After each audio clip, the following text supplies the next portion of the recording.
Well, good afternoon, everybody. Coming to you on Facebook today to all our fans, and really happy to be here today with Judah and Align with Nate and Judah. Hey, guys. What up? How's it Great going? to see you. Good to Good, see you as good. well. What's going on? So, just wanted to catch up today and really talk about a few things we've got going on at the club. But what about yourselves? How you been coping with the lockdown? What's been going on for you both?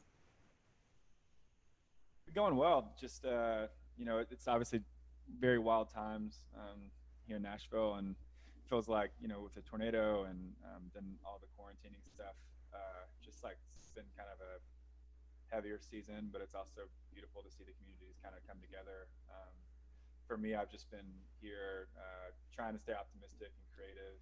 Um, I have kind of somewhat of a home studio that I can kind of still write songs and kind of keep the ball rolling a little bit, but it definitely has been a change of pace a little bit in the touring life that we're kind of used to living in the spring.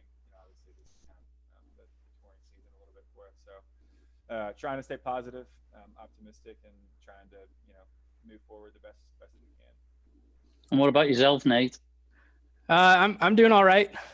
Feels like every week, brings on its own challenges. Or I'll be really optimistic and go try and learn something new. Like I ordered a drum set a couple weeks ago and trying to fill my time with that.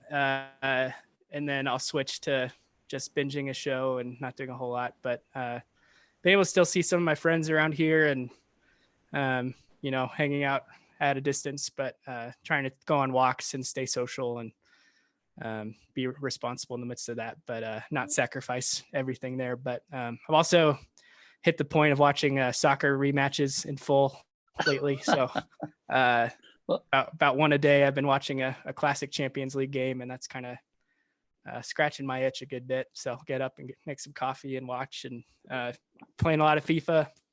Also been on the new Warzone Call of Duty with some friends, and that's been a good way to keep up with folks. And so yeah, I'd say the last couple of weeks I've been doing particularly well, just kind of getting into the swing of things and accepting our reality a little bit more, and getting my optimism back a good bit, I'd say, which I'm thankful for. That's great. Well, and I was thinking before we came on how we met actually, and I actually thought it was when you guys played at our brand launch, but I think we actually physically all met watching a Liverpool game at Party Foul in Donaldson. So in terms of watching old games, it could have been that one, but I seem to remember having some beers and watching a Liverpool game that we all love. So it was a good way to meet. If there's ever one, then watching the Mighty Reds is a good one. Absolutely. And I think we had I don't know how the performance for you guys at the brand launch came together, whether that was that through Steve Schnurr at EA Sports? Was that the connection initially? He was, yeah, the original connection that he's become a close buddy of ours now. But yeah, that was the kind of the original kind of bridge, I guess. Yeah, and Steve, for those who don't know, Steve's the president of music at EA Sports, and he's a mutual friend of ours. And actually, Steve became such a crucial part of this relationship. He started that discussion about the brand launch. But I remember he and I talking about an anthem. He's another Liverpool fan. There's a lot of us about, and we started talking about, You'll Never Walk Alone, epic.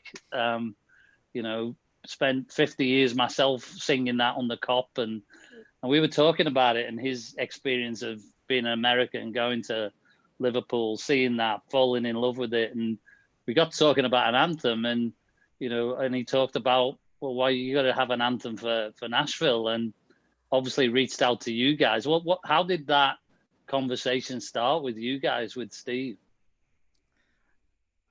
It seems like this whole journey with Steve and with y'all has been a dream that just, I don't know, almost was meant to be in a lot of ways. Like that first meeting where we were hanging out with Steve, and he was talking to us about our EA Sports experience and if there were any artists that we grew up loving or got to know through playing games like NHL or FIFA or Madden and all that. And I think for all of us there, that's definitely part of our inspiration, especially when we were little. And then to get to be on that game and then to get the call that Nashville SC would be interested in partnering up and trying to create something really special for the team. It's just, I don't know. It's felt like a match made in heaven in so many ways. And to now be friends with y'all and to be in the midst of, the first season, even though all this is going down. But thinking back on the first 2 games and how special that was to kind of see all this come to fruition and celebrate together. And it's just been a unbelievable experience. And for sure, one of the most special, exciting things to be a part of. And when we did our, the music video shoot for Never Give Up on You, I said that this was one of the most special moments we've ever had as a band. And that wasn't a joke. Like, that was a for real statement, and what the song meant, especially a couple of days later, what it's meant to the city and community. And I don't know. It's one of those things that just feels way bigger than us, and it's an honor to be a part of in some small way. So.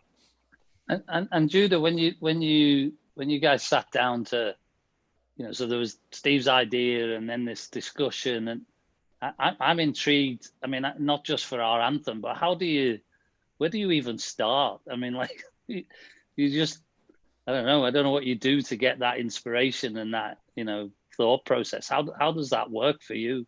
Yeah, well, of course there was no pressure, when you put a song like You'll Never Walk Alone. And, but I just love, just the initial meeting.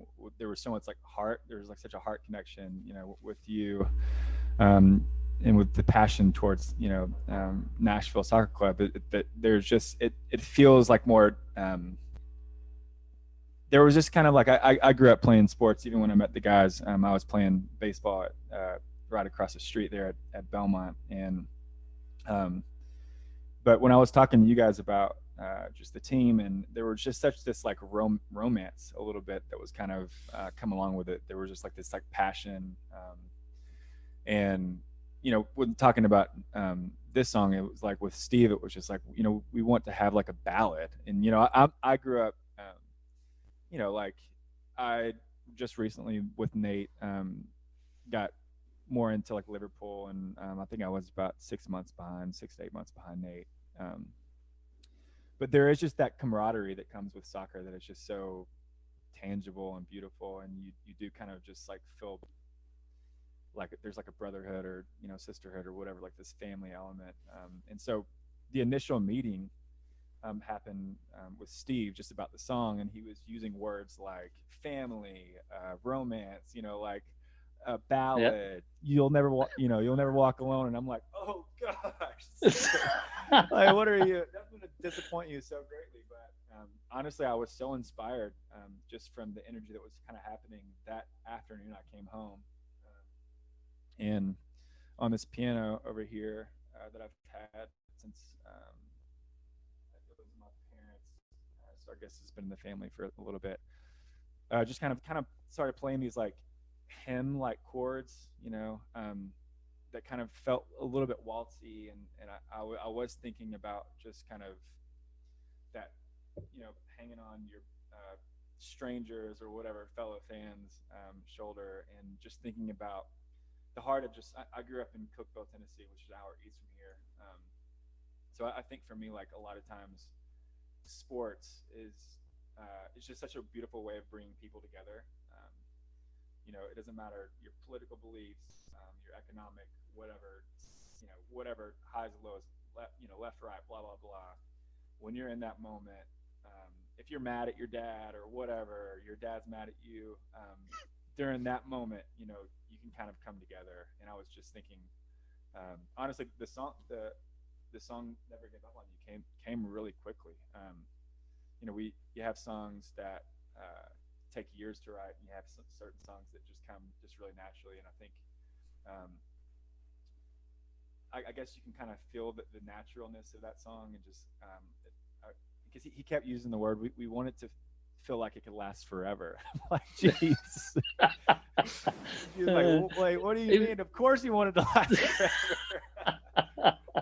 Well, it's funny though, because when we all got together after you'd written it, and I remember we met in a studio or some studios somewhere not far from our offices one afternoon, and there's a few of our fans there, just a handful, and myself and Jonesy and some others, and you played it acoustically and sang it, and it was great, and it was interesting, I thought, because for some people it was kind of like, I think they thought it was a chant, or was going to be a chant, and obviously it's an anthem and it's different, and what was really transformational for me was from hearing it that day in a couple of the studio pieces to then see it, and Nate mentioned it just before, to then see you guys perform it for the first time on the music video in that secret venue that we had.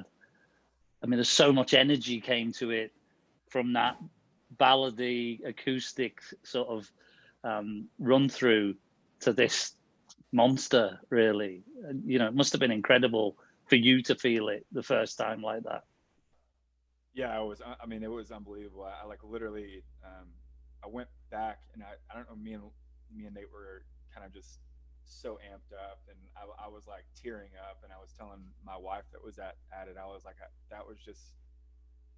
It just felt it just felt powerful or something. I don't know. It just felt kind of this real thing, and like even the words, as simple as they are, like "You'll never walk alone" or "I'll never give up on you."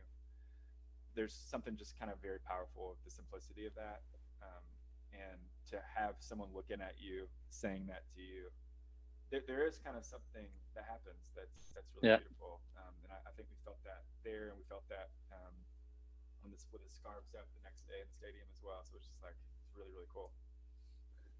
And Nate, you know, you mentioned that performance as like, you know, one of the best things you'd done, but then, as Judah just says, here you are like a day or so later, and there's 60,000 people in Nissan Stadium, and the whole audience is looking at you guys. How does that feel? I mean, I don't think any of us, maybe players or stuff, but I was at Liverpool and I've stood on the pitch, but to be performing in that sort of environment, that must be incredible. Yeah, it was incredible. Like you just said, sorry, use the same word. I don't know, to like genuinely being a fan, you know, would have been at this game. I bought season tickets before we even knew we'd be a part of everything that's going on with the team. And so, you know, I would have been at the game, so stoked in and of itself, but to be able to be behind the scenes of the setup of the day and showing up in the morning and just hanging out at the stadium and kind of celebrating where we all got into with it was the most ideal way to kind of bring this all in. And so the actual performance was such a small part of, you know, such a big celebration of the day with everybody and hanging out at the tailgates all afternoon and getting to watch the game with everyone. And so like, I don't know, the actual, when we did the music video, that's more of a memorable, like, cause I don't know, maybe I just was able to be more present in that particular moment as opposed to the madness and excitement of performing in front of everybody. But it's hard to explain things like that, and getting to write a song that, you know, isn't for us, it's for everybody, that has such meaningful words that it's just hard not to get choked up singing that song in general. And then you're doing it with 60,000 people. And it's just unbelievable. So we'll never forget that. I wish that we could have, you know, 5,000 fans standing behind us every time we play. I wish it was acceptable for me to just like turn and engage with them. Right, and right now they're not busy, so bring them on. Yeah, it was just such a unique and special experience that we'll never forget. And hopefully we can, I don't know, I'm just so amped for the next time we get to do anything like that. And Judah, I got to ask, so you kind of think about performing this thing at Nissan, 60,000 people. Did you always plan to go into the crowd? What, or did it just happen? What were you thinking? Well, the setup was interesting because, you know, it's like we were behind the goal, which was behind like the main like fan section and the back line, or I think that's what they're calling it. But it was interesting that you could hear them behind you, but you were facing pretty much the whole field, and you could see everybody. And then, you know, I for us as performers or whatever, we love to engage and like love to kind of be a part of the crowd and kind of feel that energy, I guess. And I don't know, it just felt right to kind of to like maybe go back like to what Nate was saying, is it's like I wanted to have this moment of just like, no, we're like one of you, like I wanted to sing this with you. I would rather be singing this with you right here, like with my arm around you, and that the girl that gave me like her sticks for the drum and stuff like that, that was just like, she was just like, here you go, and I was like, thanks. And I was like playing it off time because there was like a little bit of an echo that was kind of happening, but so I was playing it to the click or whatever down, but it was just so interesting. But it was just so like, I don't know, it just felt powerful, and it felt more kind of real to kind of get in with the fans that are kind of in love with this sport, in love with this team, in love with this city, and that's kind of what the song's about. So I it's funny. This, like, go ahead, sorry. No, sorry, go on. I even saw this like meme the other day, and I was like, "What's up, Nashville?" And I was like, "Oh gosh." I was just so excited. I was like, oh my gosh. Well, it's funny, Nate was saying about, you know, the other performance being, he remembered more of it. And I had that same experience of the whole day. You know, we have, as you guys know, we have this encore, this re-air of that game this Saturday, which is going to be epic. And this, you know, this is part of that, is, you know, making everybody aware that we're coming to that. And for me, I'm so excited about Saturday, because on the day itself, I was so consumed with everything that was going on and getting 60,000 people in the building and making sure that everything worked. And somebody said to me the day after, how was it? I was like, I don't really remember a lot. And so, you know, I genuinely can't wait. I think I was actually doing an interview when you guys were playing. So it was just all over the place. But I think, you know, normally, and, you know, Nate mentioned it earlier, watching old soccer games is fine, but it's not always the most exciting. But I can't believe how excited I am about seeing all of that together, and particularly supported by people's views of what was going on and how they felt as we're doing now, because you start to remember it and you start to feel some of those feelings. And, you know, I think, you know, you mentioned the song, and you know, do you remember anything else other than performing? Did you watch the game? Did you get in the crowd afterwards, or I don't know what you guys did? I actually just ended up staying the section for the rest of the game. So it was like awesome to kind of be down there, because you know, to feel that energy of the chants and the crowds, and the I don't know what they were calling them. I think they all kind of have different names or whatever, but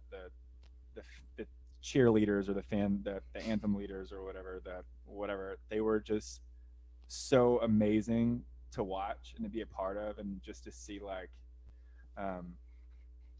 there was this one time that this was just really a funny moment, so I'm going to just quickly share it. But you know, everybody's like cheering, everybody's involved, and there was like these like 2 13 to 15-year-old teenage boys that weren't cheering, and one of the cheer, like, whatever, leaders came down, was like, "Hey, if you're in this section, you got to cheer." And like the kids started cheering. He scared the mess out of them, and I was like, you know what, I'm gonna start using that at our shows. You know, you're here to sing. If you come to our show, you sing. So it was just beautiful, and you know, to celebrate the goal, the first goal. I mean, it was just like, it felt like you were watching history, or a part of history in some way. And absolutely, to have that energy like around in that section was just like unbelievable. What about you, Nate? Where were you? So yeah, we got off the stage and I walked to the left, just around the outside of the field and straight up into the midfield section. I had some friends that were up from Atlanta, so I was hanging out with the enemy a little bit. But but they were the only two Atlanta fans in the midst of many of us. So it was fun. Just as soon as possible. I think the rest of the band, other than Judah, went back to our green room or whatever to kind of get settled for a second. But yeah, Judah hopped over the back, and I immediately ran to my seats and hopped right in. So it was, I wasn't gonna miss it if possible. Absolutely. I mean, it was it was an epic day, with big crowd, big performance. Unfortunately, the only thing we didn't get was a win, but you can't have everything in life. But I mean, for both of you, that was, for me, one of the most memorable days of my life. And to see the song but you couldn't have imagined that 2 days later we take all that positivity and love and momentum and we get this tornado that rips through, and not long after that, obviously, we get this pandemic. But I mean, it all really tough for Nashville and case of the pandemic for the world. But how poignant does the song suddenly become in our city in particular? It's unbelievable, right? I mean, it must have been kind of eerie almost for both of you. Yeah, it felt really, the timing of it all kind of felt crazy. Just I don't know. It felt like, because I mean, I even talked to someone about this the other day. I was like,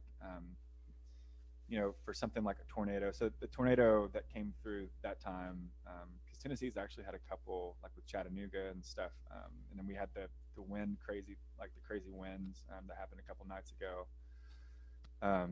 But that first initial tornado swept through Nashville, and then went through my hometown in a really bad way, Cookeville.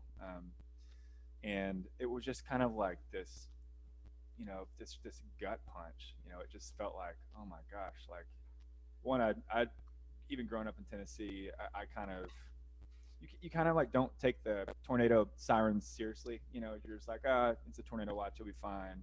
So to have like woken up the next day, and I probably had 200 text messages from people out of town or in towns asking like, hey, are you okay? Blah, blah, blah. And we're like, oh my gosh, we didn't realize that it had gotten this bad.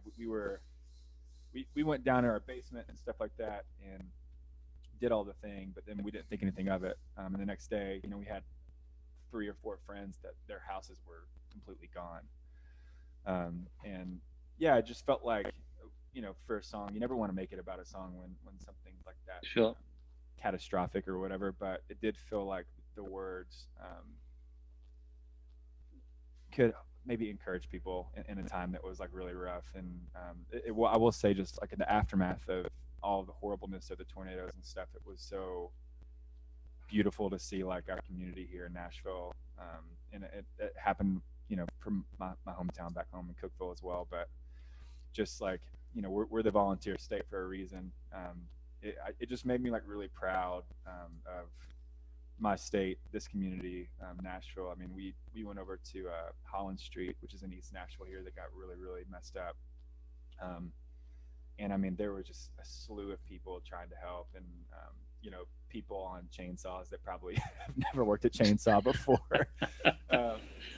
But it was just like, we really do live in a beautiful city and a beautiful state, and that's what we wanted to have, a song that could make this state and this team really proud. And it kind of felt like the song could kind of last for maybe forever, just because we have it during hard times and good times, and that's kind of what the song absolutely is about.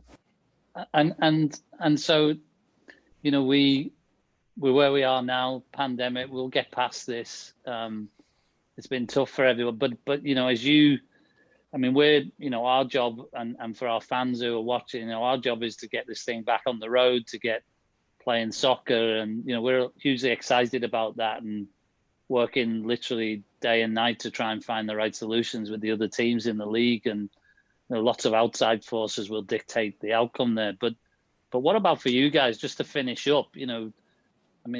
Obviously you can't play any gigs. You mentioned you were being creative. Is that what you're doing in this moment? Is just trying to recharge the batteries, write some songs, ready to come back? Are you performing online? A lot of people are doing that. Just just interested in closing how you're kind of dealing with it, really. Yeah. We're trying to figure out ways for each of us to, kind of contribute and stay engaged with the people that care about us and our band. And, it's frustrating being in the same city and not being able to be in person with each other.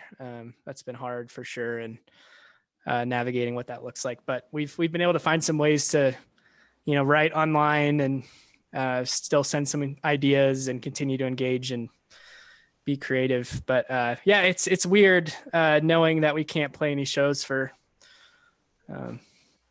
far too long. And so I think, once things start to mellow out more, it'll be good to get back in a room together and see what we can dream up and create. And I think, we've been definitely going hard for the last 6 or 7 years and on the road constantly. And whether we wanted it or not, I think it's been a gift to be able to recharge and, actually sleep and get into somewhat of a rhythm. It's really weird to be able to get into rhythms because normally we're in one city for a day and another the next, and maybe we have a week somewhere, but then you uproot and go across the country. And so it's just odd to be so stationary, but it's one of those things I've been saying for years, like it'd be so good to just chill out. And now that we're here, of course we want something else. So, but thankful for technology and to be able to do things like this and catch up and all the different cool apps and ways that we can send each other ideas and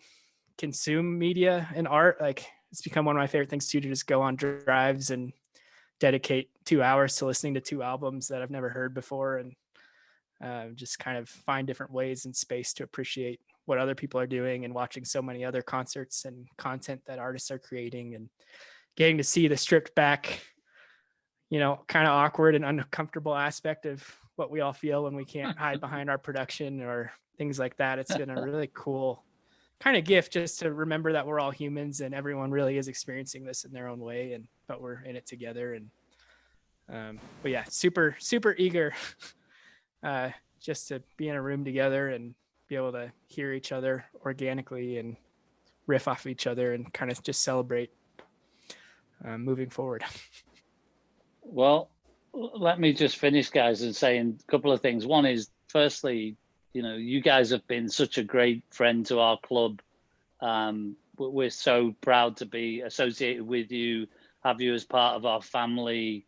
All that pressure Steve Schnurr put on you, you smashed it out the park.